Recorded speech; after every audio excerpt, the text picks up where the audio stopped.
It's day 124, 2016, and today we have LeEco announcing content partnerships for India, Uber announcing a global payment system, and the Xiaomi Mi Max leaked in full glory. This is FoneArena Daily. Let's begin.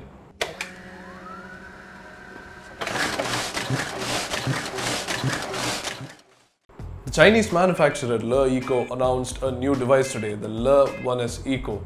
It's pretty much the same as the Le1S that was announced earlier this year, but this phone comes with more regional customization, meaning it has 10 Indian languages inbuilt, and also, interestingly, has new content partnerships because that's the highlight here.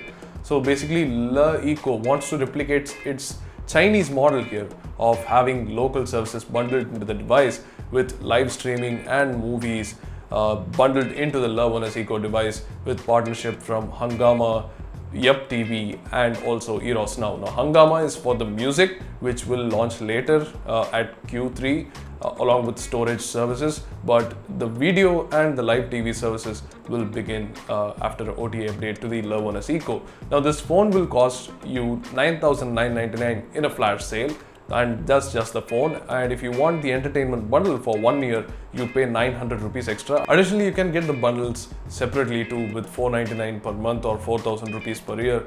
But it's an interesting way of delivering these services, and LeEco wants to replicate the successful Chinese model, but will this work out? Only time can tell. We had earlier reported that Apple wanted to sell refurbished iPhones in India, which could have spurred sales for them. But it looks like the government of India has outright rejected the request again. Now, this is the second time that Apple has applied to sell refurbished phones. Last time was in 2015, and that was rejected by the Environment Ministry, citing e-waste concerns. Now, the reason for now is not so clear yet. It's not out, I guess, the reason. But Apple still has faced a huge setback here because recently the sales have flattened. Even the whole smartphone industry has flattened this quarter, so Apple wants to reinvigorate investor confidence and wants to increase sales. They could have done it by selling refurbished phones here, but that's not happening. But retail stores are mostly on track, so let's see how that goes. Xiaomi's Mi Max has been leaked again, as you can see from this image, in full glory. Now, Xiaomi has been teasing this device for a while now, and they have been saying that the device is indeed pocketable with images like these. Now, we can see why with the new leak, because the bezels are indeed really thin, and even the top and bottom bezels are substantially smaller in proportion. Like, consider this a 6.4-inch phone. Now, that's going to be massive, but might be pocketable from what they say. It might be true. So apart from this, the phone has really familiar design language, like most recently released Xiaomi phones, with white and metal, and there's also a good looking display. This phone is scheduled to be announced on the 10th of May in China. So until then, we have this, and mostly we will be left surprised only with the price. So let's wait till then.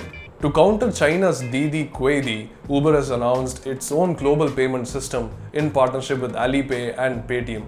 So basically, Alipay users in China and PayTM users in India will be able to use both these services abroad when catching a cab in Uber, and they will be able to pay through these services. PayTM says that the conversion will be standard rates and there won't be any additional charges, and that's how they are going to make it more convenient for these frequent travelers. So Uber getting this feature is basically a feature parity addition to the Kuaidi, which introduced this feature and also has formed an alliance with a lot of other taxi hailing companies like Ola, Lyft, and so on. So this is basically a combative move, but it's pretty interesting because India is the third largest market for Uber according to them in terms of trips. So I want to base the point of discussion around this. Which payment method have you used the most in these taxi hailing services?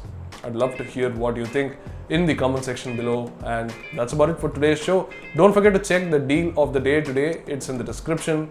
And that's about it. We'll see you later with more technology news. Thanks for watching.